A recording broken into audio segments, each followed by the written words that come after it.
بسم الله الرحمن الرحيم.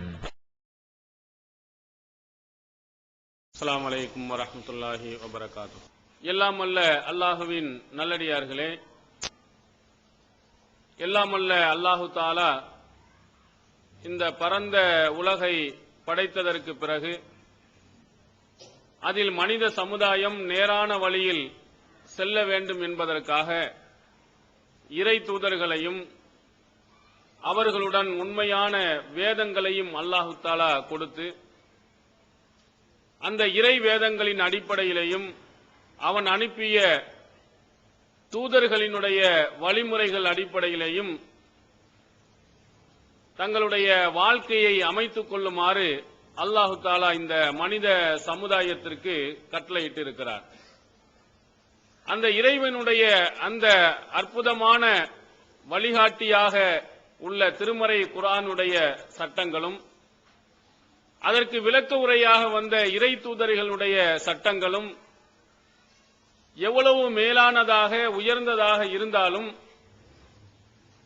இந்த மேலான இஸ்லாமிய மார்க்கத்தினுடைய சட்டங்களை, இறை தூதர்களுடைய வழிகாட்டுதல்களை முறியடிக்கும் வண்ணமாக, அந்த கொள்கையை மக்களிடத்திலிருந்து அப்புறப்படுத்தும் வண்ணமாக இவ்வுலகத்தில் ஷைத்தானுடைய சூழ்ச்சிகளும் அவனுடைய தவறான கொள்கைகளும் மனிதர்களுடைய உள்ளங்களில் அவ்வப்போது விதைக்கப்படும் என்பதை திருமறை குர்ஆனுடைய நபிமார்களுடைய வரலாறுகளின் மூலமாக அல்லாஹ் நமக்கு உணர்த்தியிருக்கிறார். இவ்வளவு சிறந்த இஸ்லாத்தினுடைய சட்டதிட்டங்களை ஏற்காமல் ஓரிரை கொள்கையை புறக்கணித்து மறுத்து, அந்த கொள்கையை ஓரிரை கொள்கை இல்லாமல் மற்ற கொள்கைகளை நிலைநிறுத்தக்கூடியவர்களாகவும், படைத்த இறைவனையே மறுக்கக்கூடியவர்களாகவும், படைப்பினங்களுக்கு முக்கியத்துவம் கொடுக்கக்கூடியவர்களாகவும் மனிதர்கள் இருந்து வருவார்கள்.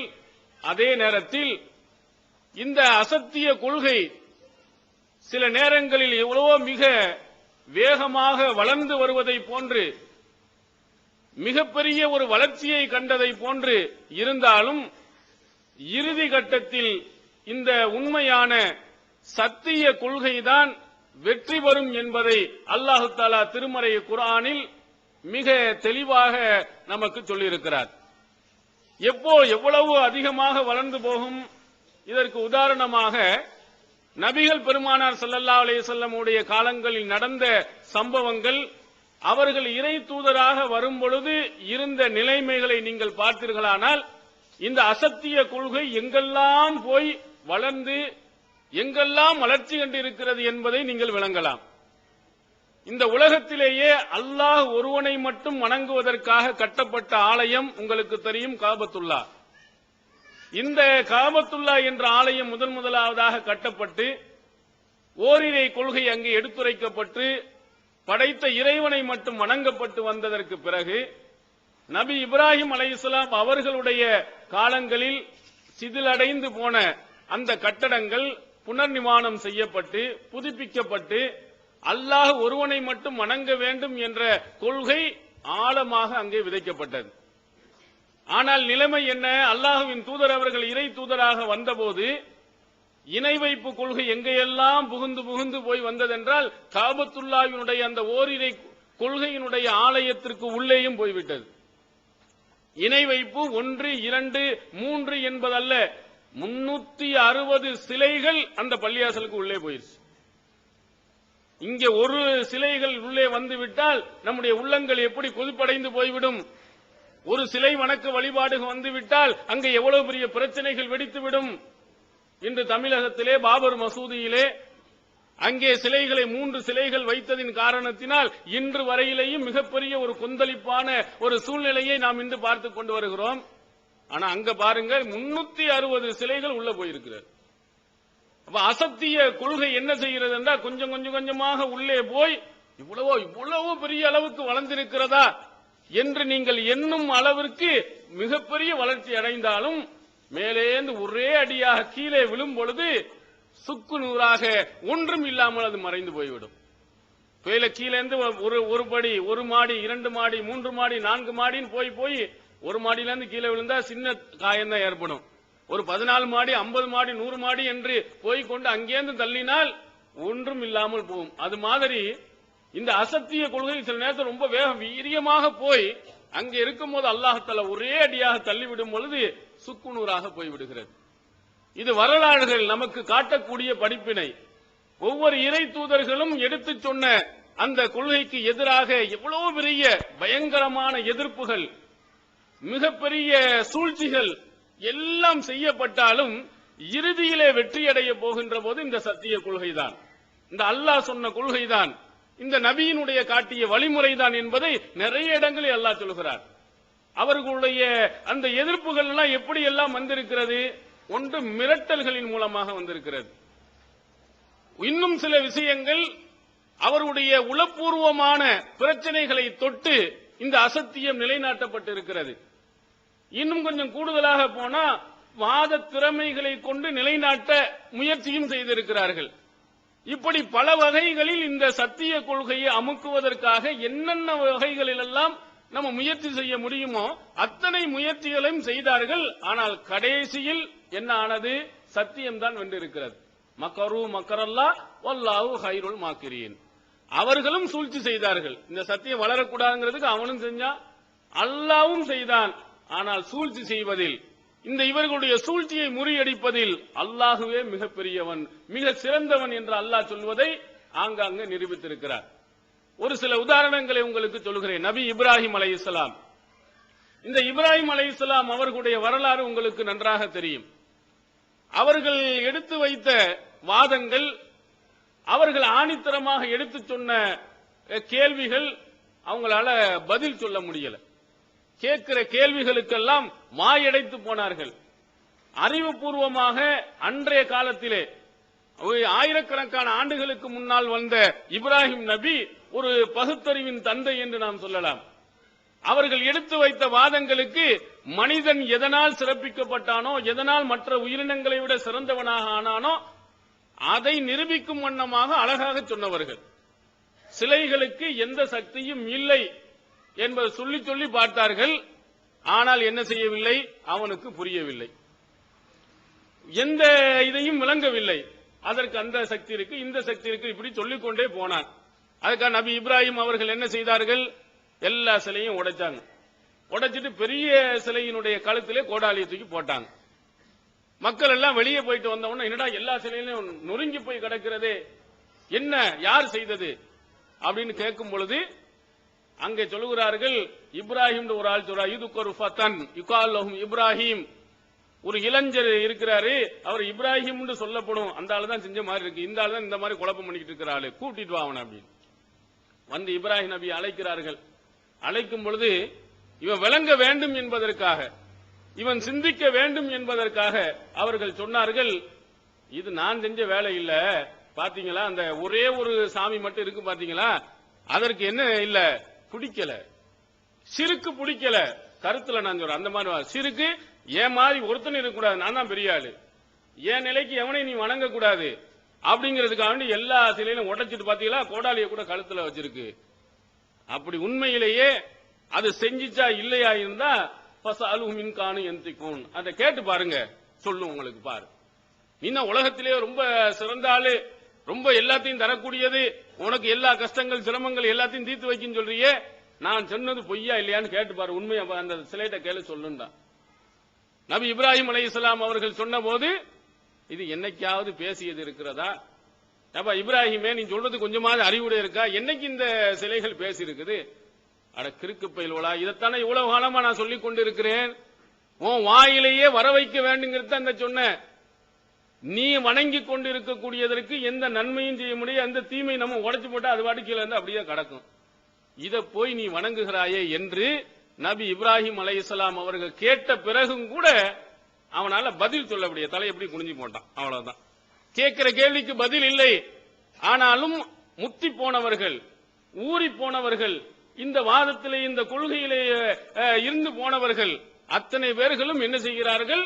போட்டு விடக்கூடாது, இவரை முன்னால் ஆக்கக்கூடாது, இவருக்கு ஒரு தண்டனையை நாம் கொடுக்க வேண்டும் என்று அங்கே அவர்களுடைய கேள்விகளுக்கு பதில் சொல்லாமல் நபி இப்ராஹிம் அலைஹிஸ்ஸலாம் அவர்களை கொல்லத்தான் முயன்றார்கள். இன்று நீங்கள் பார்க்கலாம், சத்திய கொள்கையில் உள்ளவர்கள் நம்ம எடுத்து காட்டக்கூடிய ஆதாரங்கள், நாம் எடுத்து சொல்லக்கூடிய செய்திகள், இதையெல்லாம் நாம் தொழுகிறோம் என்று சொன்னால் தொழுகையினுடைய முறை தக்பீரில் இருந்து தஸ்லீம் வரை, அல்லாஹு அக்பரில் இருந்து சலாம் சொல்ற வரையிலையும் அல்லாஹ்வின் தூதர் அவர்கள் சொன்னதுக்கு இந்த ஆதாரம் புகாரில் இருக்கிறது, முஸ்லிமில் இருக்கிறது, அபுதாவுதில் இருக்கிறது, திருமதியில் இருக்கிறது, நசையில் இருக்கிறது, அகமதில் இருக்கிறது அப்படின்னு நாம் போட்டு நம்பர்களை போட்டு அரபி மூலங்கள் எல்லாத்தையும் போட்டு இந்த இருக்கு ஹதீஸ். நீ செய்யறது கொண்டு வந்து காட்டு. எங்களை சொல்றியே நீ வரலசைக்க கூடாது, குழப்பத்தை ஏற்படுத்தக்கூடிய இந்த இருக்கு நசையில எடுத்து பாரு, அகமதுல எடுத்து பாரு, தாரமியில் எடுத்து பாரு, இந்த இருக்கு அரபி மூல சொல் இருக்கு, எடுத்து நீ பாரு. அல்லாஹ்வின் தூதர் அவர்கள் விரலை அசைத்து தொழுது இருக்கிறார்கள் என்று சொன்னால் அதற்கு பதில் சொல்ல மாட்டான். அதற்கு எந்த பதிலும் இல்லை. நீ சொல்லிய அஷஹது அல்லா இலான்னு தூக்கிட்டு கீழே வடக்கும் கீழே போறிய, அல்லாஹ்வின் தூதர் அவர்கள் உயர்த்திட்டு கீழே போட்டாங்க அப்படிங்கிறதுக்கு ஒரு லைவான ஒரு இட்டுக்கட்டப்பட ஒரு அதிசயாவது காட்டும் பார்ப்போம். ஒண்ணும் கிடையாது. இதுக்கு பதில் சொல்வார்களா? சொல்ல மாட்டார்கள். குழப்பவாதிகள் இவ்வளவு காலம் வந்ததை பிரிப்பதற்காக வந்து விட்டார்கள், அதை செய்து விட்டார்கள், அடிக்கத்தான் வருவான். பதில் அவனுக்கு பதில் சொல்ல முடியாது. அதெல்லாம் பின்னாடி வைப்போம், பேசாத நீ எதுக்கு இங்க வந்து சொல்ற, நீ எதுக்கு புதுசை நீ கொண்டு வர, இப்படி கேள்வி கேட்பார்கள் தவிர பதில் சொல்ல மாட்டாரு. இப்ராஹிம் நபி அவர்கள் அப்படி சொன்ன போது இப்படித்தான் என்ன செய்தார், மிகப்பெரிய ஒரு தாக்குதலை ஏற்படுத்தினார்கள். போய் நெருப்புல தூக்கி போடு அல்லது அவர்களை கொலை செய்கின்ற அளவுக்கு மிகப்பெரிய ஒரு பிரச்சனையை உருவாக்கினார்கள். நெருப்புல தூக்கியும் போட்டார்கள். ஆனாலும் அல்லாஹ்வுடைய மாபெரும் ஒரு உதவியின் காரணத்தினால் அல்லாஹ் யானாரு கூனி பர்தம் சலாமா அலா இப்ராஹிம், இப்ராஹிமுக்கு நீர் குளிர்ந்த ரொம்ப குளிர்ச்சியான ஒன்றாக மாறிவிடு என்று அல்லாஹ் தஆலா சொன்ன இடத்தில் அந்த நெருப்பு குண்டமே குளிராக மாறியது. இது ஒரு வகையில் இவர்களுடைய கடும் எதிர்ப்பு. இன்னொரு இடத்துல ஒரு மன்னன் இருந்தான். அவன் மன்னர்கிட்ட போனான்னு அவன் பெரிய அறிவாளின்ற மாதிரி காட்டிக் கொள்வது. மன்னராக இருக்கக்கூடியவர்கள், அதிகாரத்தில் இருப்பவர்கள், படித்தவர்கள், இவர்கள்லாம் தான் ஒன்றும் மிகப்பெரிய ஆண்டு, படைத்த இறைவனுக்கு முன்னால் நாமெல்லாம் அடிமை என்பதை விளங்காமல் என்ன வேணாலும் என்ன செய்வேன், எப்படி வேணாலும் பதில் சொல்லுவேன், எல்லாத்துக்கும் என்கிட்ட ஆதாரம் இருக்கிறது, நீ என்ன கேள்வி வேணாலும் கேளு அப்படிங்கிற மாதிரி பேசியவன். அப்போ நபி இப்ராஹிம் அலைஹிஸ்ஸலாம் அவர்கள்ட்ட போய் உன்னுடைய இறைவன் யாரு? யுஹ்யி வ யுமீத். என்னுடைய இறைவன் யாருன்னா உயிர்ப்பிக்கக்கூடியவன், அதே போன்று மரணிக்க செய்யக்கூடியவன். என்னுடைய இறைவன் யாரையும் உயிர் கொடுப்பான், யாருக்கும் உயிர் எடுப்பான். அப்ப அவன் என்ன சொன்னானா, உயிர் கொடுப்பான் உயிர் எடுப்பானா, என்னால செய்ய முடியாதா அப்படின்னு சொல்லிட்டு அவன் ஒரு விஷயத்தை செய்து காட்டானா. ஒரு மரண தண்டனை ஒரு கைதியை கொண்டு வந்து, இந்த உனக்கு மரண தண்டனை தானே, விடுதலை, இன்னும் உயிரோட இருந்துக்க. இன்னொருத்தன் என்ன செய்ய, நல்லவனா இருக்கானா, கூப்பிட்டு அவனை வெட்டு. பாத்தியா, நானும் உயிரை கொடுக்கிறேன், நானும் ஒருத்தனை வந்து மரணிக்க செய்யறேன். எப்படி உன்னுடைய இறைவன் எப்படி, என்னுடைய இறைவன் எப்படி, நானும் அதே தான் அப்படின்ன இந்த மாதிரி ஆட்களுக்கு எடக்கு மடக்காக பேச. அவர் நபி இப்ராஹிம் அலைஹிஸ்ஸலாம் சொன்ன இந்த கருத்திலேயே சொன்னாங்க, ஒண்ணுமே இல்லாதவன அல்லாஹ் உயிர்ப்பிப்பான், சும்மா இருக்கவன் எதுவுமே இல்லாமல் மரணிக்க செய்வான். இவன் தெரிஞ்சுக்கிட்ட எடக்கு மடக்கா பேசக்கூடியவனுங்கிறதுக்காக வேண்டி, ஓஹோ நீ அந்த ரூட்ல வர்றியா, எங்களுக்கு பேச தெரியாதா, அல்லாஹ் தஆலா எங்களுக்கு அறிவை கொடுக்கலையா, சொல்லு. அடுத்த ஒரு கேள்வியில அதோட வாயடைச்சு போனான். இன்னல்லாஹ யாத்தி பிஷம்சி மினல் மஸ்ரிகி ஃபாத்தி பிஹா மினல் மக்ரிப். என்னுடைய இறைவன் சூரியனை கிழக்கு பக்கத்தில் இருந்து உதிக்க செய்கிறான், நீனும் கடவுள் தானே, மேற்கு பக்கத்தில் இருந்து உதிக்க வைத்து காட்டலாம், பார்க்கலாம். ஃபபுஹித்தல்லதி கஃபர். எவன் வந்து மறுத்தானோ வாயடைத்து போயிட்டான். ஏன் இறைவன் கிழக்கு பக்கத்தில் உதிக்க வைக்கிறான், நீ மாத்துவ பின்னாடி பார்ப்போம். அதோட வாய் மூடிட்டான். அவனால பதில் சொல்ல முடியவில்லை. இந்த மாதிரி வாதங்களை வைத்துக் கொண்டு ஒரு சிலர்களை ஏமாற்றிக் கொண்டு இருந்தவர்கள் சில நேரங்களில் இந்த மாதிரி ஒரு கேள்விகளை எடுத்து சொன்னவுடன் வாயடைத்து போவார்கள். ஒரு சில அப்பாவி மக்களிடத்திலே பதில்களை போன்று எடுத்துச் சொல்வார்கள். நியாயமாக கரெக்டாக பேசக்கூடியவர்களுக்கு மத்தியில் அவர்களால் பதில் சொல்ல முடியும். இந்த மாதிரி ஆட்கள் அல்லாஹ் நிறைய பேர்களை உருவாக்குவான். ஏகத்துவ கொள்கையில உண்மையான கொள்கையில் இருக்கக்கூடியவர்களுக்கு அல்லாஹ் தஆலா இந்த மாதிரி திறமையான ஆட்களையும் அல்லாஹ் தஆலா கொடுக்கத்தான் செய்வான். இது இறைவனுடைய மிகப்பெரிய ஒரு அருள். இந்த உண்மையான கொள்கையில் உள்ளவர்களுக்கு அல்லாஹ் கொடுக்கக்கூடிய ஒரு அருள் கொடை. இதற்கு முன்னால் வாழ்ந்த பல அறிஞர்களுடைய வாழ்க்கையிலே இந்த மாதிரி செய்தவர்கள் நிறைய பேர்கள் இருக்கிறாங்க, இந்த மாதிரி பதில் சொன்னவர்கள் நிறைய பேர்கள் இருக்கிறாங்க. நீங்க இந்தியாவிலே அமிர்தரஸ் என்ற ஒரு ஊர் இருக்கிறது, பஞ்சாப் மாநிலத்தில் இருக்கிறது. அதுல ஒருவர் இருக்கிறார், சனாவுல்லா அமிர்தசரி என்று ஒரு கருத்தை சொன்ன உடனே உலமாக்கள் உடனே என்ன செஞ்சார்கள், இவர் காபிர்கள் சொல்லி ஃபத்வா கொடுத்துட்டான்.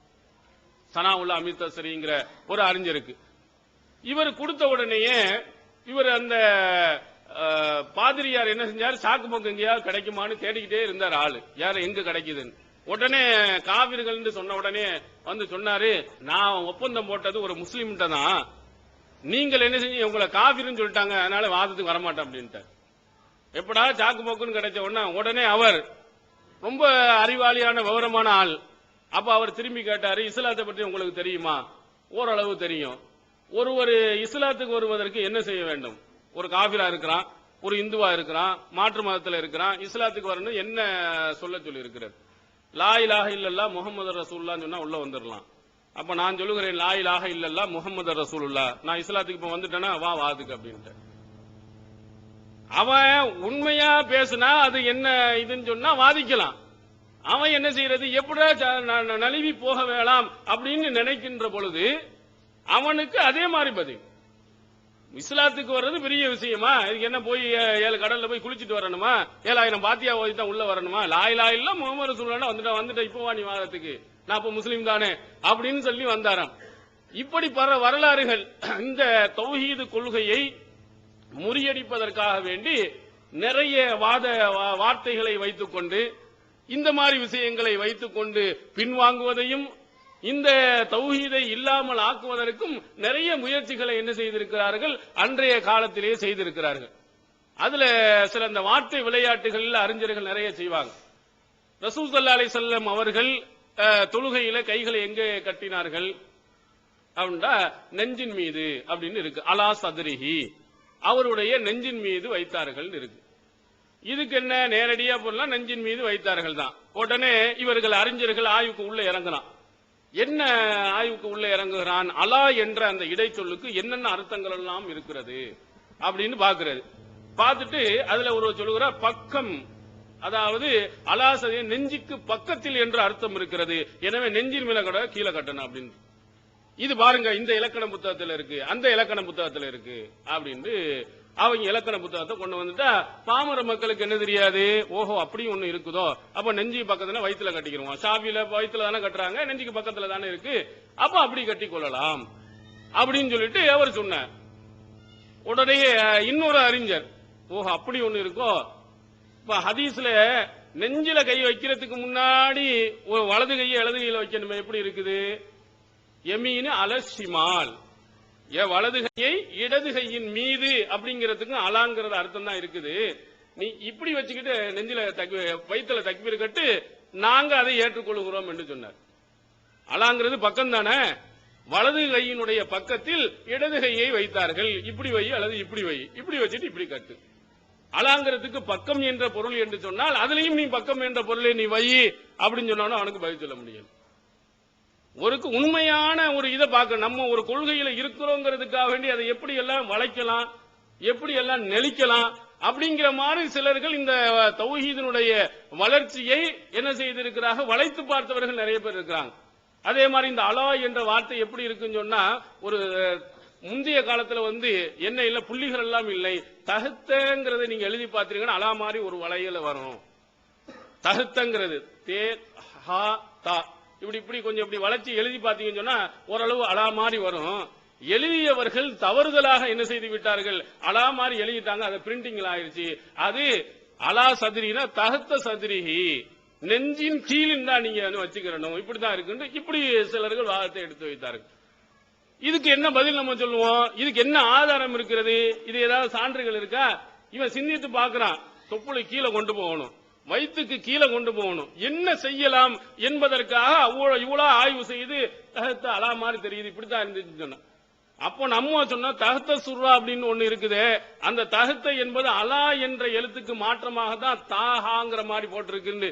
இப்படி கேட்டால் நீ என்ன பதில் சொல்வாய்ன்னு கேட்டாலும் அவனால பதில் சொல்ல முடியும். ஏன் அலாதான் தகுத்த மாதிரி ஏன் இருக்குன்னு சொல்ற, தகுத்த அலா மாதிரி இருக்கிறது என்று உன்னால் சொல்ல முடியாதா? உன்னுடைய செய்திகள் பூரா அப்போ தொப்புளுக்கு மேல் அல்லவா வைக்க வேண்டும், தொப்புளு கீழே என்று நீ சொல்லக்கூடிய தவறாகிவிடுமே என்று கேட்கும் போது பதில் சொல்ல முடியவில்லை. அப்ப இப்படி ஒரு சிலர்கள் என்ன செய்கிறார்கள், தங்களுடைய வாத திறமையை, அரபி மொழியினுடைய அந்த திறமையை நல்ல விஷயங்களுக்கு பயன்படுத்தாமல் சத்தியத்தை ஒழிப்பதற்காக வேண்டி நிறைய பேர்கள் பயன்படுத்தினார்கள். அது எத்தனை நாளைக்கு இருக்கும்? கெட்டிக்காரன் புழுகு 8 நாள் மட்டும் என்று சொல்வார்கள். ரொம்ப கெட்டிக்காரத்தனமா அப்படியே மொழிகிட்டே வந்தாலும் ஒரு 8 நாளைக்கு தான் நிற்கும், 9 நாள் உடஞ்சு போயிடாது. சத்தியமாக இருந்தால்தான் அது கடைசி காலம் வரையிலையும் நீடித்து போகுமே தவிர, பொய்யை சொல்லிக் கொண்டே இருந்தால் எத்தனை நாளைக்கு சொல்ல முடியும்? 2 நாளைக்கு சொல்லலாம், 3 நாளைக்கு சொல்லலாம். அப்போ இந்த செய்திகள் எல்லா மக்களிடத்திலையும் போகும் பொழுது எங்கே இருக்கிறது, எதிலே இருக்கிறது என்று ஆய்வு செய்து பார்த்தார்களே ஆனால் அதனுடைய உண்மையை எடுத்து சொல்லிவிடுவார்கள். அப்ப இந்த மாதிரி ஒரு சிலர்கள் தங்களுடைய அந்த அரபி மொழி வழக்கை வைத்துக் கொண்டு இந்த சத்தியத்தை ஒழிப்பதற்கு முயன்றவர்கள் உண்டு, வாதங்களை வைத்து முயன்றவர்கள் உண்டு.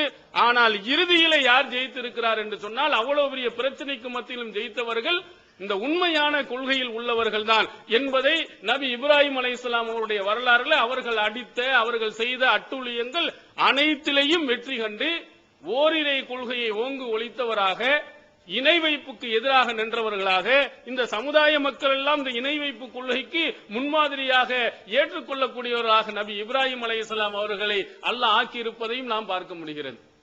இதே மாதிரி மூசா அலைஹிஸ்ஸலாம் அவர்களுடைய காலத்தில் ஃபிரௌன் என்ற பெரிய கொடியவன் இருந்தான். அவனும் சில தந்திரங்களை செஞ்சிருக்கிறான். இந்த தௌஹீதை ஒழிப்பதற்காக வேண்டி அவன் செய்தது பயங்கரமான தண்டனை, இதை காட்டி மிரட்டினது. இன்னொன்று, மக்களை தன் பக்கம் வைக்க வேண்டும் என்பதற்காக சென்டிமெண்டலாக, உணவு பூர்வமாக அவர்களை தான் பக்கம் வைப்பதற்குரிய முயற்சிகளையும் செய்து இந்த சத்தியத்தை அழிப்பதற்கு முயற்சி செய்திருக்கிறான். ஆனா கடைசியில நாட்கள் உருண்டோண்ட நிலைமை என்ன ஆனது என்று சொன்னால், இந்த ஓரிரை கொள்கை மிகைத்து அவனும் கூட தௌஹீதுக்கு நான் வந்துடுறேன்னு சொல்ற நிலைக்கு வந்துச்சு. அல்லாஹ் சொல்லுகிறான், இந்த நபி மூசா அலைஹிஸ்ஸலாம் அவருடைய வரலாறுகளை பற்றி சொல்லும் பொழுது, நீ போய் அந்த ஃபிரௌன்ட்ட போய் சொல்லு, இவன் தப்பான வழியில் இருக்கான், நீங்களும் மூசாவே ஹாரூனே இங்க 2 பேரும் இதுஹப் இலா ஃபிரௌன இன்னஹு தகா, அவன் வரம்பு மீறிட்டு இருக்கிறா, நீங்க 2 பேரும் அவன்கிட்ட போய் சத்தியத்தை சொல்லுங்க. அவங்க சொல்லுகிறாங்க, யா அல்லாஹ் அவன்கிட்ட போய் சொல்ற, இவன் சாதாரண ஒரு ஆளா? குர்ஆன்ல என்ன சொல்லுனா, சிறு குழந்தைகளை கூட கொலை செஞ்சவன் அவன். பச்சிலம் குழந்தைகளை பார்த்தால் எல்லா கல் மனது கூட கரையும் என்று சொல்வார்கள். சின்ன பிள்ளை, நம்ம பெரிய ஆளுக்கு எதை செஞ்சாலும் நம்ம கோவப்படக்கூடியவர்கள், சின்ன குழந்தைகள் செய்துவிட்டால் அதை அன்போடும் பாசத்தோடும் எடுத்துக்கொள்வோம். சின்ன பிள்ளை தானே, ஒன்னும் செய்யாதீர்கள் என்று சொல்லுவோம், இரக்கப்படுவோம். ஆனா அவன் எப்படிப்பட்டவன்? ஆண் குழந்தைகளை எல்லாம் அறுத்து பலியிட்டவன், அப்படியே அறுத்து கொலை செய்தவன். இது குர்ஆன் விரிவாக சொல்கிறது. இப்போ இந்த மாதிரி குழந்தைகளையே கொலை செய்தவன், அவனுக்கு எதிராக நீ செய்யறது தப்புன்னு சொன்னா யா அல்லாஹ் என்ன செய்வானோ? அவர்கள் பயப்படுகிறார்கள், எங்கள் மீது வரம்பு மீறி விடுவானோ, அநியாய அட்டுழியங்கள் செய்து விடுவானோ என்று யா அல்லாஹ் நாங்கள் பயப்படுகிறோம். ரொம்ப டேஞ்சரான ஆள்கிட்ட போய் சொல்றிய, வேற யாராவது இந்த பக்கத்துல சாதாரண ஆட்கள் இருந்தா சொல்லிடலாம், இந்த ஃபிரௌன்ட்ட போய் நீ இப்படி சொல்லுகிறாய் சொல்லும் போது அல்லாஹ் சொல்லுறான், கவலைப்படாதே, நான் உங்களோடு இருக்கிறேன், நீ பயப்படாதே, நாம் உன்னோடு இருக்கிறோம். எவ்வளவு பெரிய ஆளா இருந்தாலும் சரி, வல்லாது இல்லாது வில்லனா இருந்தாலும் சரி, படைத்தவன் நான் எல்லாம் இருக்கிறேன், கவலைப்படாமல் நீ போய் சொல்லுங்க. அப்ப அவன்கிட்ட பயங்கரமான முரட்டுத்தனமான படைகள், அவனுடைய துல் அவுத்தாத் என்று அல்லாஹ் சொல்லுகிறான், படைகள் உடைய ஃபிரௌன்ட்ட தான் மிகப்பெரிய, அன்றைய காலத்தில் மிகப்பெரிய ஒரு படை இருந்துச்சு. அந்த படையை வைத்துக் கொண்டுதான் இந்த ஃபிரௌன் மிகப்பெரிய ஆட்டங்களை போட்டுக் கொண்டிருந்தான். அந்த ஃபிரௌன்ட்ட போய் சொல்வதற்கு பயப்படக்கூடிய நிலையில், எதை சொன்னாலும் தன்னுடைய உயிரை எடுத்து விடுவானோ என்ற ஒரு பயம், அதையும் மீறி நபி மூசா அலைஹிஸ்ஸலாம் அவர்கள் போய் இந்த சத்தியத்தை சொல்லும் பொழுது மக்கள்கிட்ட ஒரு கருத்தை எடுத்து வைக்கிறார். இவர்கள் 2 பேர் யாரு? இரிதானி, இவர்கள் 2 பேரும் என்ன செய்கிறார்கள் நினைக்கிறாய், யுஹ்ரிஜாக்கும் மின் அர்லிக்கும் பிசிஹ்ரிஹிமா, அவர்கள்ட்ட இருக்கக்கூடிய அந்த சிஹர், அந்த வசீகர தன்மையை வைத்துக் கொண்டு உங்களுடைய ஊரை விட்டும் காலிவன் என்றால் நினைக்கிறாரு. வயது ஹபாபி தரீக்கத்திக்குமுல் முஸ்லா, நீங்க வர பரம்பரையாக வந்து கொண்டிருக்கிறீர்களே, அந்த வழியை விட்டும் உங்களை கெடுக்கிறதுக்கு இந்த ஆள் வந்திருக்கிறான். இவங்களை நீங்க நம்பிராதீங்க, இந்த மூசாவினுடைய கொள்கையை ஏற்றுக்கொள்ளாதீர்கள். நீங்க இந்த மூசா கொள்கையிட்டா உங்க சொந்த மண்ணில இருந்து தூக்கிட்டு போயிருவாந்தாலு, நீங்கள் பின்பற்றி வந்திருக்கக்கூடிய அழகான முன்னோர்கள் மூதாதையர்கள் உங்களுடைய கொள்கையெல்லாம் இல்லாம ஆக்கிடுவான். அப்படின்னு ஒரு இதை அழகாப்படுத்தி அங்க சொல்கிறார். அடுத்து சண்டையை மூட்டி விடுகிறான் ரெண்டு பேருக்கும். யாருக்கு? மூசா நபிக்கும் அந்த மக்களுக்கு மத்தியில, ரெண்டு பேருக்கு மத்தியில வெறுப்புணர்வை, ரெண்டு பேருக்கு மத்தியில மிகப்பெரிய பிரச்சனையை உருவாக்குற மாதிரி ஒரு கேள்வியை கேட்கிறான். மா பாலுல் குரூனில் ஊலா, இதற்கு முந்திய மக்களுடைய நிலைமை என்ன? முந்திய மக்கள் நீ என்னமோ சொல்ற, ஓரிரை கொள்கைங்கிற, அல்லாஹ் ஒருவனை மட்டும் வணங்குங்கிற. இந்த இவருடைய வாப்பா எங்க இருந்தாரு, இவங்களுடைய அம்மா எந்த நிலையில இருக்கிறாங்க, அவங்களுடைய ஆள் எந்த நிலையில இருக்கிறாங்க, இவர்கள் எல்லாம் எந்த நிலையில் இருப்பாங்க? எல்லாம் காபிர்கள் சொல்றியா, நிரந்தர நரகவாதிகள் சொல்லுகிறியா, என்ன சொல்லு அப்படின்னு சொல்லிட்டு ரெண்டு பேருக்கு மத்தியில பிரச்சனையை ஊண்டு விடுற மாதிரி மூசா நபி சொல்லிட்டா என்ன, ஆமா அவங்களோட நரகத்தில் நிரந்தர நரகம் தான், அவங்க அம்மாவும் நிரந்தர நரகம் தான் இப்படின்னு சொன்னா என்ன செய்வான்? பாத்தீங்களா, உங்களை 10 மாதம் சுமந்து பெற்றெடுத்த, உங்களை இவ்வளவு ஆளாக்கிய உங்களெல்லாம் நரகவாதியா, இந்த மூசாவும் ஹாரூன் மட்டும்தான் சொர்க்கவாதியா அப்படின்னு சொல்லி ரெண்டு பேருக்கு மத்தியில என்ன செய்யலாம்? பிரச்சனையை உருவாக்கி நம்ம கொள்கையில கரெக்டா இருந்துக்கிறோம், மக்களை நம்ம கையில வைத்துக் கொள்ளலாம். இப்படி ஒரு கேள்வியை கேட்ட போது இது அல்லாஹ்வுடைய பதில் இல்லையா? இறைவனுடைய தூதராக அவர்கள் வந்திருக்கிறார்கள் இல்லையா? அவர்கள் அழகாக சொன்னார்கள், இல்முஹா இந்த ரப்பி ஃபீ கிதாப், இதனுடைய ஞானம் என்னுடைய இறைவனுடைய புத்தகத்தில் இருக்கு. லா எலில்லு ரப்பி வலா யன்சா, என்னுடைய இறைவன் தப்பான தீர்ப்பு வழங்கிட மாட்டான், மறந்துடவும் மாட்டான். அவனுக்கு தெரியும் இவர்கள் நல்லவர்களா கெட்டவர்களா என்பது அவன் தீர்ப்பு வழங்குவான், அவன் மறக்க மாட்டான், எல்லாத்தையும் பார்த்து கொண்டிருக்கிறான் என்று ஒரு அழகான ஒரு பதிலை அந்த சமூகம் நம்மளை பெரிய பிரச்சனைக்கு உண்டாக்காத ஒரு அழகான ஒரு பதிலை சொன்னவுடன் அவனால ஒண்ணும் சொல்ல முடியல. இப்படி மாதிரி கேள்விகளை கேட்டு நம்மள்ட்டையும் இந்த மாதிரி நிறைய கேள்வி, மௌலுது ஓதுற சிறுக்குங்கிற, இவங்க அம்மா அப்பாவெல்லாம் மௌலுது ஓதி இருக்காளே, இணை வைப்பவர்கள், இவர்கள் நரகத்துக்கு போகக்கூடியவர்களா, இவர்கள் நரகவாதிகள் என்று சொல்கிறார்களா, நம்முடைய முன்னோர்களை எல்லாம் நரகவாதிகள் சொல்லிக் கொண்டிருக்கக்கூடிய இந்த ஜமாத்தை நீங்கள் உள்ளே விட போகிறீர்களா என்றெல்லாம் கேள்வி கேட்டு மக்களுக்கு மத்தியில் பிரச்சனையை உருவாக்கியவர்கள் இன்றும் இருக்கிறார்கள். அதே மாதிரி மூசா அலைஹிஸ்ஸலாமும் ஹாரூன் அலைஹிஸ்ஸலாம் அவர்கள் சொன்ன போது இந்த மாதிரி ஒன்றை என்ன செஞ்சா ஏற்படுத்தினா, உணர்வு பூர்வமாக பிரச்சனையை உருவாக்குனா, ஒன்னும் சாதிக்க முடியல. அப்ப கடைசியில என்ன பார்த்தான்? எல்லா வலிமை இது என்னையா, உனக்கு என்ன ஆதாரம்? பராகுல் ஆயத்தல் குப்ரா, மிகப்பெரிய சான்றை அவர் எடுத்து காட்டினார். ரசூல் ஸல்லல்லாஹு அலைஹி வஸல்லம், ரசூல் இறை தூதராக இந்த மூசா அலைஹிஸ்ஸலாம் அவர்கள் அவங்க ரெண்டு முக்கியமான அத்தாட்சியை காட்டினாங்க. தன்னுடைய கையை பாக்கெட்ல இருந்து எடுத்தாங்கன்னா பளபளன்னு மின்னும். கைத்தறியை கீழே போட்டார்கள் என்று சொன்னால் அது பாம்பாக மாறும். இது அல்லாஹ் சொல்லுகின்ற போது செய்தால், ஏன்னா எந்த கைத்தறியும் என்ன செய்யாது, பாம்பாக மாறாது. அது கைத்தறியாக தான் இருக்கும். அடிக்கலாம், உதைக்கலாம், பாம்பு வேணா சாகடிக்கலாம், அது பாம்பாக மாறாது. இந்த ஒரு அற்புதத்தை காட்டினவுடன் அவன் பார்க்கிறான், இந்த மாதிரி வேலைகள் செய்த யார் இருக்கிறா? நிறைய சிகிரி வித்தை காட்டக்கூடியவர்கள் அன்று நிறைய பேர்கள் இருந்தாங்க. வா கூட்டிட்டு வா, நீ செய்யறது பெரிய இதா, இதே மாதிரி 1000 பேர் இருக்கிறான், இதே மாதிரி கைத்தறியை போட்டு பாம்பா மாத்திரவங்க எத்தனை பேர் இருக்கிறாங்க, கொண்டு வா பார்க்கலாம் அப்படின்னு சொல்லிட்டு ஒரு முற்பகல் நேரத்தில் எல்லா மக்களையும் வைத்துக் கொண்டு நம்ம இந்த மூசாவுடைய இதை முறியடிச்சிடலாம் அப்படின்னு நினைத்து கொண்டு ஒரு அரங்கத்தை ஏற்பாடு செய்து, அந்த அரங்கத்தில் மூசாவை பார்த்து சொல்லுகிறார், நீ போடுறியா நாங்க போடவா, இல்ல நீங்களே முதல்ல போடுங்க. அவருடைய கயிறுகளை நூக்களை தூக்கி கொண்டு போடுறாங்க. போட்ட உடனே யுஹையலு இலைஹிம் மின் சிஹ்ரிம் அன்னஹா தஸா, அவருடைய அந்த வித்தையின் காரணத்தினால் அந்த கயிறுகள் எல்லாம் ஓடுவதை போன்று நெளிவதை போன்று அவங்களுடைய கண்களுக்கு தெரிஞ்சது.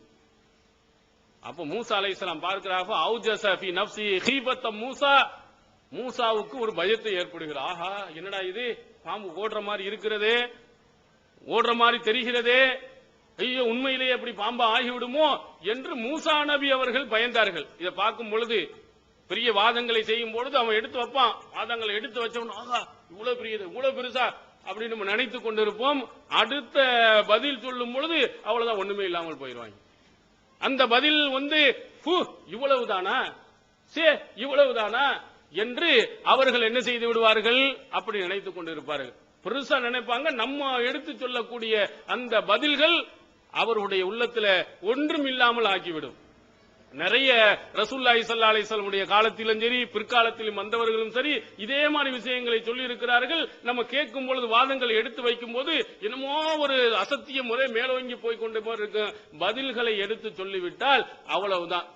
என்ன செய்யாது, கண்டிப்பாக அவர்களால் எந்த பதிலும் சொல்ல முடியாமல் வாயடைத்து போயிடுவார்கள். சோ இவ்வளவுதானா என்று நாம் என்ன செய்ய நினைத்து விடுவோம். அதே போன்று இவர்களுக்கு இந்த பாம்பு நெளிவதை போன்று தெரியும் பொழுது மூசா நபி பயந்தாங்க. பயப்படாதீங்க, நீங்க தான் உயர்ந்தால் உங்களுடைய கைத்தறியை போடுகின்ற உடனே உடனடியாக அந்த கைத்தறிகள் எல்லாம் என்ன ஆனது, அவர்கள் போட்ட கைத்தறி அப்படியே பாம்பா போய் அவர்களுடைய அந்த கயிறுகளை எல்லாம் முழுங்கிருச்சு.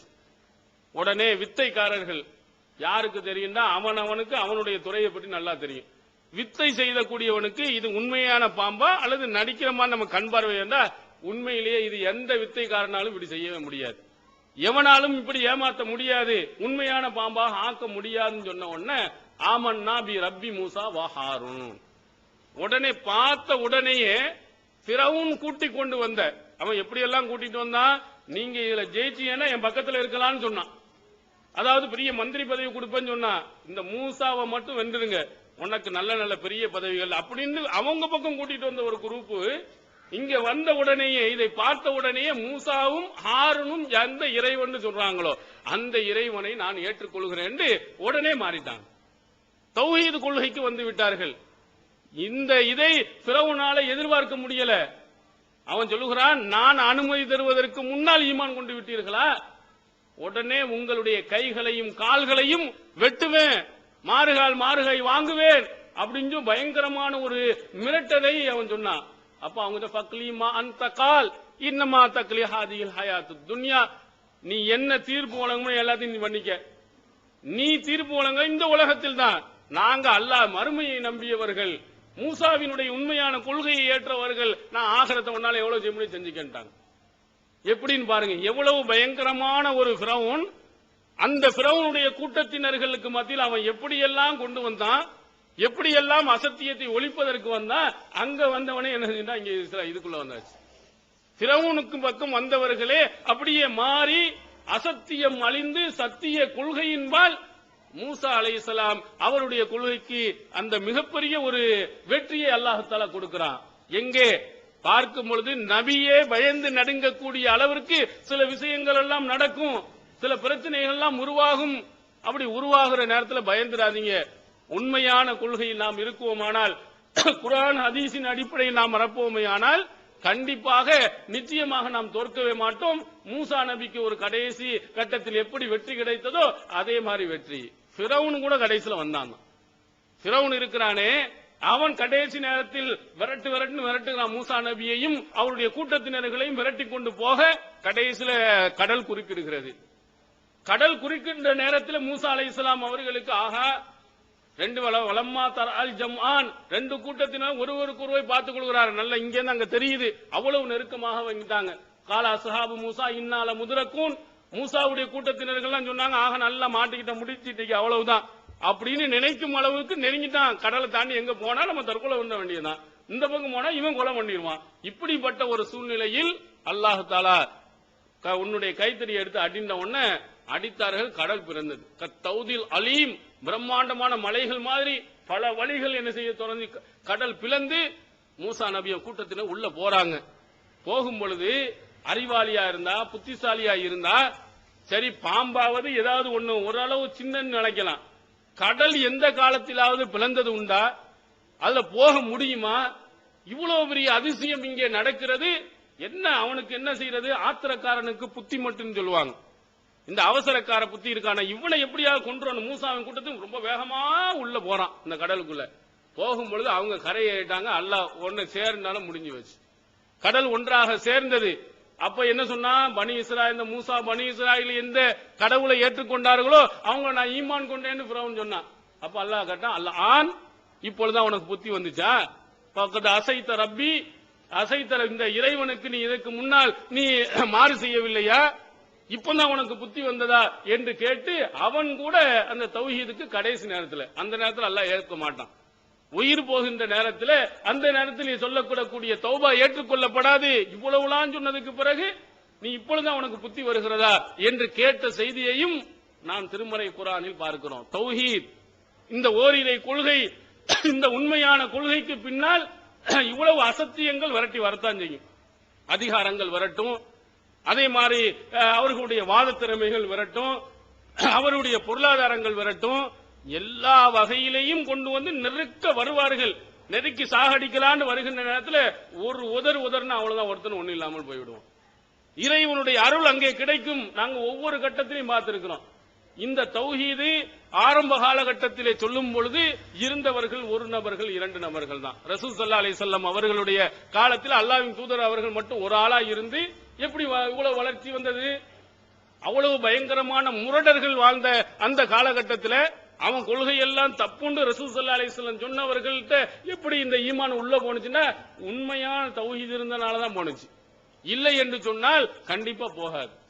நம்ம எவ்வளவுதான் மக்களை எல்லாம் அனுசரித்து அவர்களுக்கெல்லாம் சொல்ற மாதிரி நெலிஞ்சி வளைஞ்சி சொன்னோம்னா கூட்டம் கூட்டமா வருவாங்கன்னு நீங்க நினைக்காதீங்க. இதற்கு உதாரணமாக இந்தியாவை ஆண்ட அக்பர் அவர் என்ன தீன இலாஹின்னு ஒரு கொள்கையை கொண்டு வந்தார். தீன இலாஹின்னா என்ன? எம்மதமும் சம்மதம் அர்த்தம். எல்லாருமே நீனும் ஓய்தை செய்யும், நான் ஓய்தை செய்யணும், அப்படி கொண்டு வந்தது. இஸ்லாத்துல உள்ள பேர் தான் இஸ்லாத்துல இருந்தாலும் இஸ்லாமிய கடை எம்மதமும் சம்மதங்கிற ஒரு கொள்கையை கொண்டு வந்தாரு. கொள்கையை கொண்டு வந்து இப்ப இருக்காது. அவர் கொண்டு வந்த வேகத்திலே காண அட்ரஸ் இல்லாம போயிருச்சு. என்ன யாரையும் முயற்சிக்கிறாத, யார் வேணாலும் எப்படியா இருந்துக்க, எல்லாரும் ஒன்னா சேர்ந்து இருந்துக்கிறோம் அப்படின்னு ஒரு கொள்கையை கொண்டு வந்தா அந்த கொள்கை ஒன்னும் உருப்படாம போயிடுச்சு. ஆனால் அல்லாஹ் ஒருவனை மட்டும்தான் வணங்கணும்னு சொல்லி அவ்வளவு பயங்க எல்லா ஊர் மக்களுக்கு எதிர்த்து சொன்ன இந்த இஸ்லாமிய மார்க்கம் கோடான கோடி மக்களுடைய உள்ளங்களில் இன்றும் போய்கொண்டே இருக்கிறது. எவ்வளவு பெரிய இடங்கள்ல, எவ்வளவு பெரிய எதிர்ப்புகளுக்கு மத்தியில எல்லார் இடத்திலையும் அன்றைய ரசூல் ஸல்லல்லாஹு அலைஹி வஸல்லம் காலத்திலையும் போனது, இன்றைய காலத்திலையும் யார் RSS சொல்லக்கூடிய, இந்து முன்னணின்னு சொல்லக்கூடிய, பிஜேபின்னு சொல்லக்கூடிய எத்தனை பேர்கள் முஸ்லிம்களுக்கு எதிராக எவ்வளவு பேர்கள் இருந்தாங்களோ அவங்களுடைய குடும்பத்தில் இருந்தெல்லாம் நிறைய பேர்கள் இங்க வந்திருக்கிறாங்க. உங்களுக்கு தெரியும், அங்க சென்னையில ஐயம்பேட்டை என்ற தஞ்சை மாவட்டத்தில் ஐயம்பேட்டை பக்கத்தில் இருக்கக்கூடிய ஒரு ஊர்ல இருந்து 4 பேர்கள் தௌஹீதுக்கு வந்தாங்க, இஸ்லாத்துக்கு வந்தாங்க. 4 பெண்கள். அது 4 பெண்கள். அவங்களுடைய மாமா யாருன்னா பிஜேபியினுடைய மிக முக்கியமானது அந்த ஊர்ல. அவருக்கு பயங்கர எதிர்ப்பு, பயங்கரமான இன்று வரையிலும் கடு எதிர்ப்பு. அவங்களோட அந்த பெண்மணி 4 பேரும் தௌஹீதுல உறுதியா இருப்போம், என்ன இருந்தாலும் நடக்க மாட்டோம். தமிழ்நாட்டினுடைய சென்னையினுடைய உயர் நீதிமன்றத்தில் கொண்டு போய் அவங்கள தாக்கல் பண்ணாங்க, கொண்டு வந்து நிறுத்தினாங்க. கேட்டார் நீதிபதி, என்னன்னா நாங்க விரும்பித்தான் வருகிறோம், அதுலதான் நாங்க இருப்போம்னா அவங்க விருப்படி இருக்கலாம்னு தீர்ப்பு கொடுத்தாச்சு. தீர்ப்பு கொடுத்ததுக்கு பிறகு இன்று வரையிலும் அவர்கள் தௌஹீதுல தான் இருக்கிறாங்க. அவங்க அம்மா, அவருடைய அப்பா, அங்க இருக்கக்கூடிய மாமா எல்லாரும் எதிரான கொள்கையில இருந்தாலும் அவர்கள் தௌஹீதுல இன்று இருந்து இன்றைய நாட்கள் கொள்கையை பிரச்சாரர்களாக அவர் ஆலிமாக்காக மாறி பல இடங்களில் பயான் செய்து கொண்டும் இருக்கிறாங்க. எப்படி எந்த பகுதியில இருந்து எவ்வளவு சிறுக்கில ஊறி போய் இஸ்லாத்தையே அழிக்க வேண்டும் என்ற குடும்பத்தில் பிறந்தவர்கள் பார்த்தோம்னா இங்கிட்டு சரசரன்னு வர்றாங்க. தௌஹீதுனுடைய அந்த வலிமை அல்லாஹ்வுடைய உதவி இருக்கிறனால தான், மனிதனுடைய உதவி அல்ல, இறைவனுடைய உதவி இருப்பதன் காரணத்தினால்தான் இன்று எல்லா இடத்திலையும் பரவி வந்துகிட்டே இருக்கு. தமிழகத்தில் எல்லாம் ஒரு காலத்தில் இந்த தௌஹீத் என்பது இல்லாத காலகட்டத்தில் மிகப்பெரிய போராட்டங்களுக்கு மத்தியில் வந்து இன்று எவ்வளவோ இடங்களில் இந்த தௌஹீதே இல்லாத ஒரு ஊர் இல்லை என்ற அளவுக்கு வளர்ந்து இருக்கிறது. 1980 துவக்கத்தில் நீங்கள் எடுத்து பாருங்கள், சிறுக்கு என்ற அவ்வளவு பயங்கரமாக தலைவிரித்து ஆடிய கட்டத்தில், அந்த நேரத்தில் மதுஹபை எல்லாம் பேச முடியாது, சிறுக்குன்னா மெதுவா கொஞ்சம் கொஞ்சம் சொன்னது.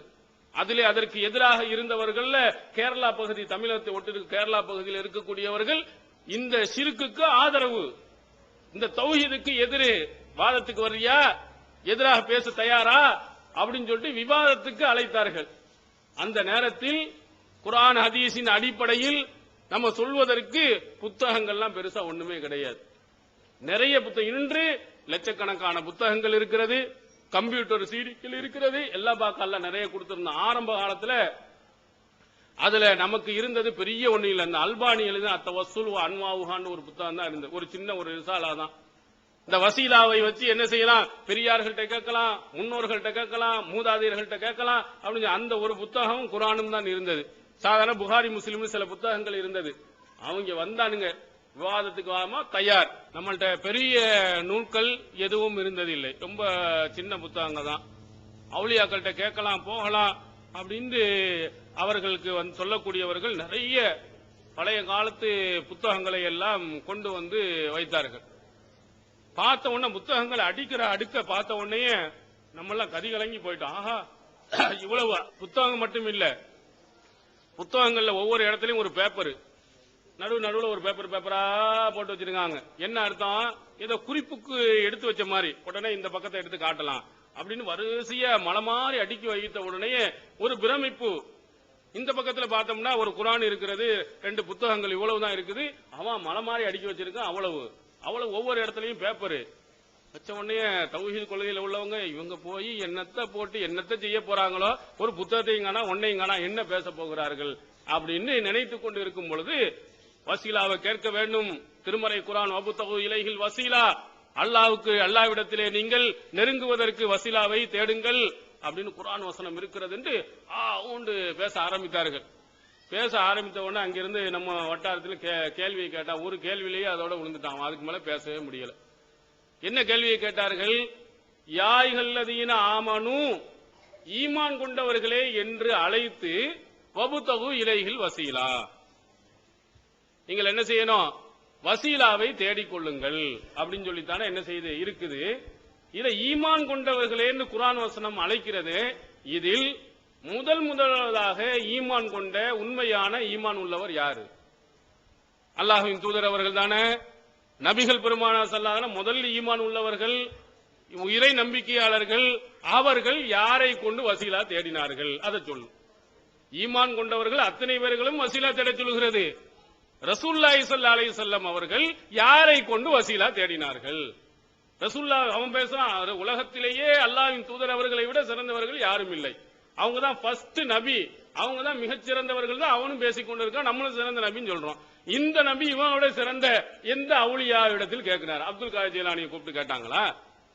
அல்லது இங்க நான் ஒரு சாலம் அவரை கூப்பிட்டு வசீலாவை தேடினாங்களா? சொல்லு. அதுலயே ஒன்னா, அதோட முடிஞ்சு வச்சுக்காத. ஈமான் கொண்டவர்கள் என்று அல்லாஹ் அழைக்கும் பொழுது அல்லாஹ்வின் தூதர் அவர்களையும் கூப்பிட்டு தான் சொல்றான். தொழுகையை கொண்டும் பொறுமையை கொண்டும் உதவி தேடுங்கள். இது வணக்கங்களை பற்றி அல்லாஹ் சொல்லுகிறான்.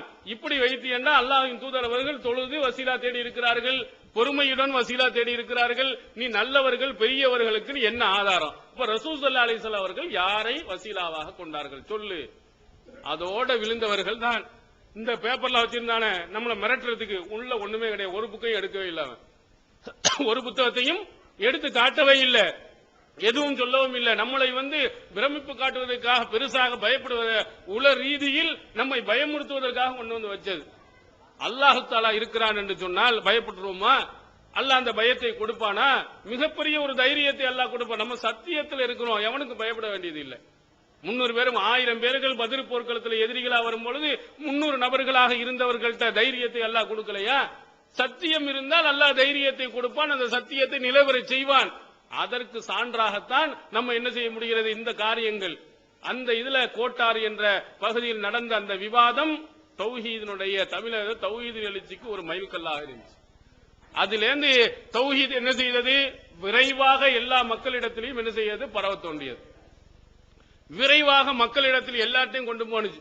இதே மாதிரி இன்னொரு காயல்பட்டினம் உங்களுக்கு எல்லாம் தெரியும், இங்க இலங்கையோடு ஒரு நெருங்கிய உள்ளதுதான் காயல்பட்டினம், தூத்துக்குடி மாவட்டத்தில் காயல்பட்டினத்துல. அங்க சிறுக்கினுடைய கேந்திரம் என்ன செய்வான்? யா மைதீன் சொல்லிட்டு 1000 தடவை என்ன செய்வான்? அழைச்சிக்கிட்டே இருப்பான். அப்துல் காதர் ஜீலானி 1000 தடவை அழைத்தால் என்ன செஞ்சிருவாரு? அப்துல் காதர் ஜீலானி வந்துருவாரு. யாக்குத்துபாவில் எழுதி வச்சிருக்கிறான். யுனாதி இஸ்மி அல்ஃபம் பி கல்வத்திஹி, யாரு என்னை தனிமையில் இருந்து கொண்டு 1000 தடவை அழைக்கிறாரோ, என்ன இறைவன் என்ன வரணும்னு நினைக்கிறாரோ, உறுதியா கேட்கிறாரோ, அவருக்கு நான் உடனே இருட்டு திக்கிறேன்னு வச்சு செஞ்சுட்டு இருந்தான். என்ன செய்வாங்க? அங்க லைட்டை பூரா ஆஃப் பண்ணிடுவாங்க. லைட் வைத்து கொண்டு திக்ரு செய்யறது இல்ல. அப்துல் காதர் ஜீலானியை அழைச்சிக்கிட்டே இருக்கிறது. திடீர்னு என்ன ஒரு மாவு மாதிரி அங்க மாவு வச்சிருப்பாங்க, மைதா மாவோ ஏதோ ஒரு மாவு. திடீர்னு இங்க இருந்து எவனோ ஒருத்தன் நறுக்குன்னு மீச்சிட்டு போயிடுவான். போன உடனே பிறகு கொஞ்ச நேரத்தில் லைட்டை போட்டு காட்ட பார்த்தீங்கன்னா அப்துல் காதர் ஜீலானி வந்துட்டு போயிட்டாங்க அப்படின்னு காலடி தளத்தை காட்டுவாங்க. ஏன் அவருக்கு என்ன பயமோ தெரியல, பகல் நேரத்தில் வரமாட்டாரோ என்னமோ தெரியல அப்துல் காதர் ஜீலானி. அவன் இருட்டுல வச்சுக்கிட்டு மாவுல மீச்சிட்டு இப்படி கதையை விட்டுக்கிட்டு அல்லாஹுவை அழைப்பதற்கு பதிலாக யாரை அழைத்துக் கொண்டிருந்தான்னு அப்துல் காதர் ஜீலானி அழைச்சிட்டான். தைரியம் இருக்கா? உறுதி இருக்குதா? முபாஹலாவுக்கு தயாரா? இந்த கொள்கை தான் சத்தியம். அங்க இருக்கக்கூடிய அப்துல் ஜலீல் என்று சொல்லக்கூடிய ஒருத்த பகிரங்கமா முபாஹலா, குடும்பத்தினெல்லாம் கூட்டிட்டு வா, என் குடும்பத்தினரை நான் கூட்டிட்டு வர்றேன், கூட்டிக்கிட்டு வந்தவுடன் ரெண்டு பேரும் அல்லாஹ்விட்ட சாபத்தை சொல்லுவோம். என் கொள்கை தப்பு இருந்தா யா அல்லாஹ் என் குடும்பத்தை எல்லாத்தையும் நீ அழிச்சிரு அப்படின்னு துவா செய்வோம். வா கூட்டிட்டு வா பார்க்கலான்னு கூப்பிட்டாங்க. நிறைய தௌஹீத்வாதிகளுக்கு பயம், இப்படி ஒரு சாபக்கேடு நம்ம சொல்றதா போறதா அப்படின்னு இருக்கிற நேரத்தில் தௌஹீத் இதனுடைய ஆரம்ப காலத்தில் பி ஜெயில்நாதன் அவர்கள் நான் தயார் அப்படின்னு சொன்னார். இது என்ன பெரிய இதாடா, இதை வச்சு பூச்சாண்டி காட்டிட்டு இருக்கிற முபாஹலாக்கு நாங்கள் தயார், எப்ப வேணாலும் வர்றோம் அப்படின்னு சொல்லியாச்சு. சொன்ன உடனேயே பாத்துட்டு ஆஹா இப்படி ஒருத்தன் வந்துட்டானே, நம்ம இந்த பூச்சாண்டிக்கு ஆகா ஒரு மருந்து இதா மாதிரி ஆவ மாதிரி இருக்குது அப்படின்னு இழுத்துக்கிட்டே எப்போன்னு இழுத்துக்கிட்டே இருந்தான். இழுத்துக்கிட்டே இருந்து டக்குன்னு அவருக்கு அவங்க மனைவிக்கு கர்ப்பமா இருக்கிறாங்க. குழந்தை பிறந்த 4வது நாள் டயத்தை சொல்லிட்டு இன்றைக்கு வாண்டான். ஏன்னா பிள்ளைய தூக்கிட்டு வரணுமா, வரமாட்டாங்க. ஏன்னா தொண்டில இருந்து அங்க வரணும் ஒரு 5 மணி நேரத்துக்கு மேல ரோடு எல்லாம் படுமோசமா இருக்கும். அதுல எப்படி வர போறாங்க, என்ன நம்ம வரலன்னு தப்பிச்சுக்கலாம். வா 4வது குழந்தை பிறந்த விஷயத்தை கேள்விப்பட்டு 4வது முபாஹலாக்கு தயார். அப்போ சத்தியத்தில் இருக்கக்கூடியவர்களுக்கு அல்லாஹ்வுடைய மிகப்பெரிய உதவி இருக்குன்னு அந்த 4வது நாள்லயே குழந்தையை தூக்கிட்டு கொண்டு வந்து அங்க முபாஹலா செய்தார். அவர் என்னடா பூச்சாண்டிய காட்டுற, தௌஹீத் நீ அசத்திய குழுவில் இருக்கிற உனக்கு இவ்வளவு தைரியம் இருக்கும் என்று சொன்னால் சத்தியத்தில் இருக்கக்கூடியவங்களுக்கு என்னடா எங்களுக்கு தைரியம் இல்லையா, பாப்பம் சொல்லிட்டு கை குழந்தையோட 4 நாள் குழந்தையோட கொண்டு வந்து முபாஹலா அங்க செய்து இன்று செத்து போய் கிடக்கிறது அந்த கொள்கை. அல்லாஹ் மிகப்பெரிய ஒரு வெற்றியை காட்டினா. இப்ப முபாஹலான்னு வாயை திறப்பானா? இந்த கொள்கையை இப்போ அவனால பெருசா சொல்ல முடிந்ததா? எங்கேயோ ஒரு மூலையில் இருந்து கொண்டு இருக்கிறான். நீங்க காயல்பட்டின பார்த்தா ஒரு காலத்தை ஜே ஜே ஜே ஜேன்னு இருந்த அந்த கொள்கை அப்படியே மலிந்து அதில் இருந்த கொள்கையில் உள்ளவர்கள் எல்லாம் இங்கே வந்தார்கள், தௌஹீதுக்கு வந்தார்கள். தௌஹீத் கொள்கையில் இன்னும் இருந்து கொண்டு இருக்கிறார்கள். மிகப்பெரிய ஒரு கோட்டையா அங்கு இருக்கிறது. சிறுக்கு அனைத்தும் ஒளிந்து போகக்கூடிய ஒரு சூழ்நிலையை அல்லாஹ் தஆலா கொடுத்தான். இப்படி மிரட்டும், ஆஹா இப்படி செஞ்சு பார்க்கலாம், அப்படி செஞ்ச அசத்திய கொள்கையில் உள்ளவர்கள் அப்படி பிரம்மாண்டமான ஒரு இதை காட்டுவார்கள். ஒரு சாதாரண விஷயம் முபாஹலா செய்ய பார்ப்போம், ஒன்னும் ஆகல. அவனுடைய கொள்கையை அல்லாஹ் தஆலா அழித்து காட்டி இருக்கிறான். இதே மாதிரி எத்தனை விஷயங்களில் இந்த தௌஹீது கொள்கை போய் மிரட்டி உருட்டி அடிக்கப்பட்டவர்கள் தௌஹீது இன்று வளர்ந்துதான் இருக்கிறது. இதே மாதிரி அன்றைய காலத்தில் காதியானிகள் உங்களுக்கு தெரியும். இங்க கூட அங்கங்கே கொஞ்சம் கொஞ்சம் இருக்கிறார்கள் போல.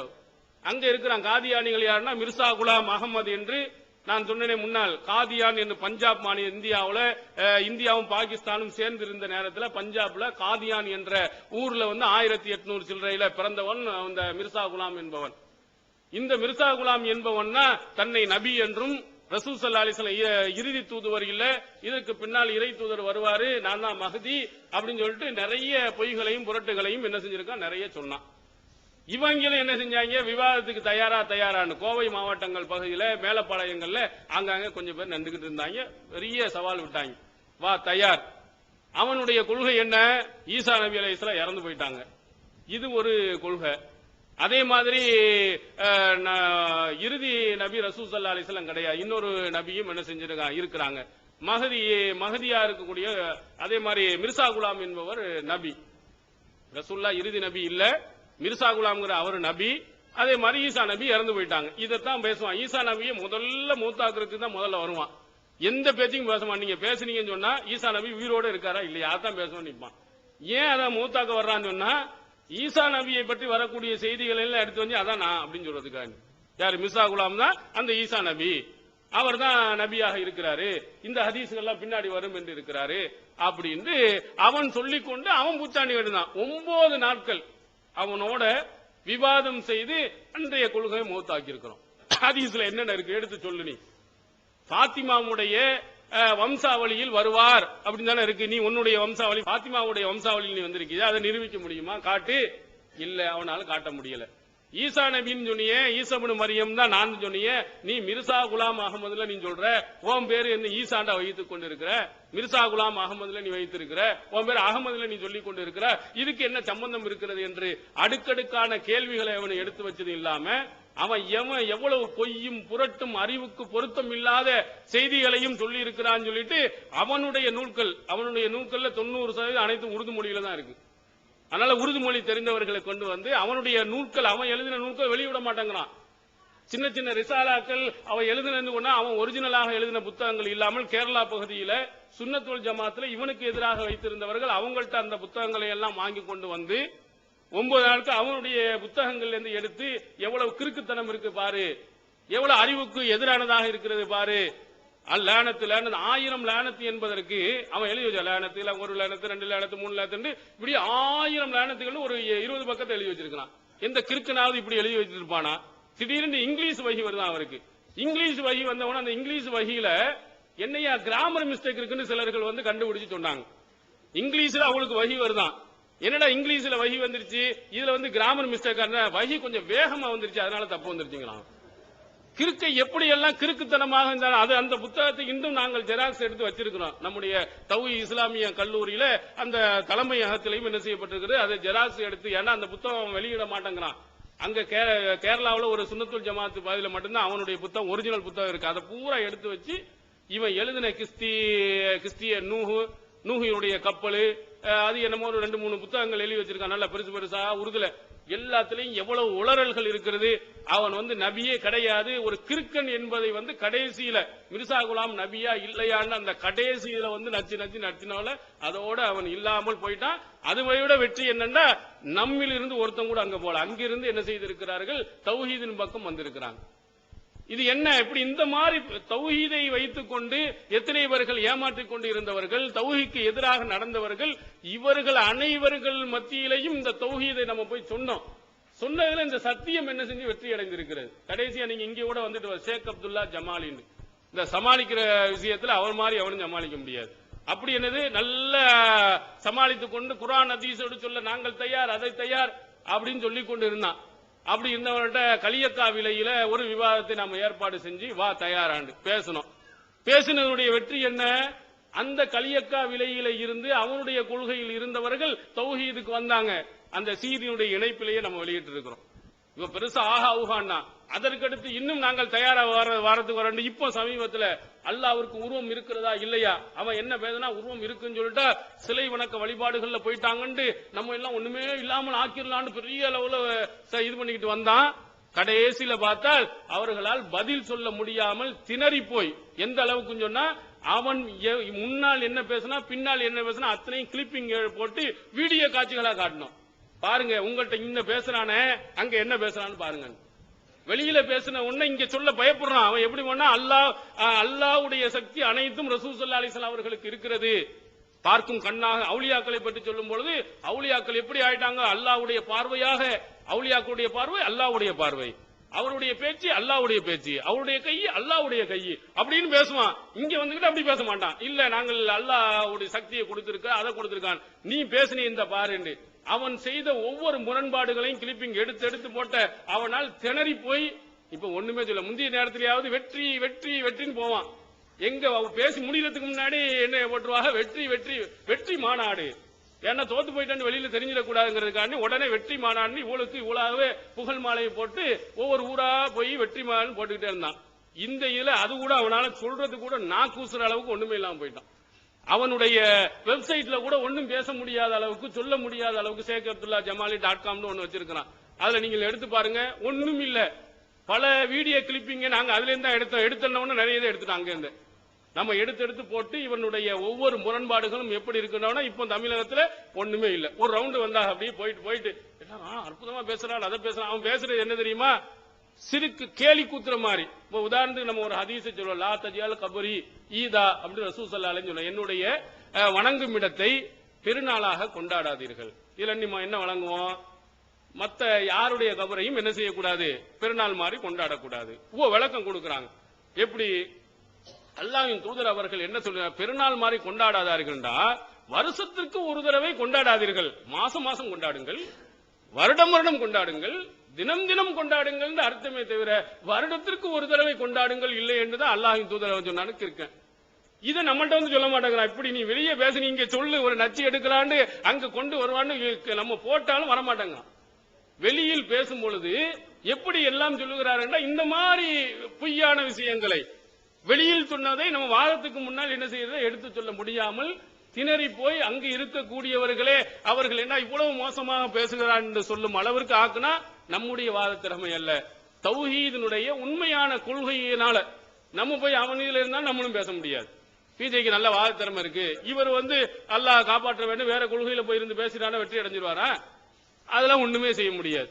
அசத்தியத்தை எப்போதும் அல்லாஹ் அழிச்சிருவான், தௌஹீது கொள்கையில உள்ளவர்களுக்கு ஆங்காங்கே இந்த மாதிரி நன்றாக பேசாற்றல் உடையவர்களை அல்லாஹ் தஆலா கொடுப்பார். இது ஒரு தனி மனிதனுடைய திறமை அல்ல. அல்லாஹ் தஆலா தௌஹீதுக்கு, இந்த உண்மை கொள்கைக்கு அல்லாஹ் கொடுக்கக்கூடிய ஒரு சக்தி என்பதை நீங்கள் விளங்கிக் கொள்ள வேண்டும். அதனால பெரிய இடங்கள் எல்லாம் ஒரு மாதிரி அப்படி வருகிறார்கள் என்று பயப்படாதீங்க. அதான் சொல்வார்கள், அணைய போகின்ற விளக்கு தான் என்ன செய்யும், பிரகாசமா இருக்கும். ரொம்ப வருவான், அதோட படக்குன்னு போயிடும். இந்த தௌஹீத் தான் எவ்வளவு குறைவான ஆட்களா இருந்தாலும் கடைசி கால வட்டம் வரையில் நின்றுகிட்டே இருக்கும். அல்லாஹ் சொன்ன மாதிரி, அவன் தூதர் சொன்ன மாதிரி அதை 100% நாம் பின்பற்றக்கூடியவர்களாக நம்ம இருக்கின்ற வரையிலையும் இறைவனுடைய உதவி நமக்கு கண்டிப்பா இருக்கும். இந்த சத்திய கொள்கை எல்லா நேரத்திலையும் என்ன செய்யும், உயிரோடு இருக்கும். அதை முழுக்க யாராலும் என்ன செய்ய முடியாது, அழிக்க முடியாது. இந்த தௌஹீதை சொல்லக்கூடியவர்கள் ஒருவர் போயிட்டா இன்னொரு, அல்லாஹ்வின் தூதர் அவர்கள் போனதற்கு பிறகும் அல்லாஹ் தஆலா இந்த தௌஹீதை வளர்த்து கொண்டுதான் இருக்கிறான். அதனால நம்மளை அடிச்சிட்டாலோ, அடுத்தவனை இல்லாமல் ஆக்கிட்டாலோ, அவர் பள்ளியாசலை பிடுங்கி விட்டாலோ இந்த தௌஹீதம் கண்டிப்பா அழிக்க முடியாது. அது இன்னொரு கோணத்தில் கண்டிப்பாக எல்லா மக்கள் மத்தியிலையும் என்ன செய்யும், சென்றடையும். எனவே இந்த தௌஹீத் கொள்கையில் இருக்கக்கூடியவர்கள் உறுதியுடனும் இறைவனுடைய உதவி இருக்கும் என்பதையும் மனதில் வைத்துக் கொண்டு எல்லாம் வல்ல அல்லாஹ்வினுடைய அந்த ஓரிரை கொள்கையின்படி நடப்பதற்கு எல்லாம் வல்ல அல்லாஹ் தஆலா அருள் புரிவானாக. வாஹிர் டிஎன்டிஜே நடத்தும் ஆதரவற்றோர் முதியோர் இல்லம் பெற்றோர்களை பராமரிக்க வேண்டிய பிள்ளைகள் தங்கள் மார்க்க கடமைகளை மறந்து அவர்களை வீட்டை விட்டு வெளியேற்றி எவ்வித ஆதரவும் இல்லாத அனாதைகளாக அடுத்த வேளை உணவுக்கு கூட யாருடைய உதவியையாவது எதிர்நோக்கி காத்திருக்க கூடியவர்களாக மாற்றி விடுகின்றனர். அவர்களை தத்தெடுத்து உணவு, உடை, இருப்பிடம் மற்றும் மருத்துவ தேவையை பூர்த்தி செய்து கொடுத்து பராமரிக்கும் சேவையை தமிழ்நாடு தௌஹீத் ஜமாத் மேற்கொண்டு வருகிறது. மறுமை வாழ்க்கைக்கு மகத்தான வெற்றி தரும் இதுபோன்ற சேவைகள் தொடர தங்களின் பொருளாதாரத்தை வாரி வழங்குவீர். உங்களது நன்கொடைகளை டிடியாகவோ, செக்காகவோ, மணி ஆர்டராகவோ அனுப்பலாம். டிடி அனுப்புபவர்கள் தமிழ்நாடு தௌஹீத் ஜமாஅத் வங்கி கணக்கு எண் 7882748827 இந்தியன் வங்கி மண்ணடி கிளை என்ற பெயரில் எடுத்து அனுப்ப வேண்டிய முகவரி தமிழ்நாடு தௌஹீத் ஜமாஅத் மாநில தலைமையகம் 30 அரண்மனைக்காரன் தெரு, மண்ணடி, சென்னை 1.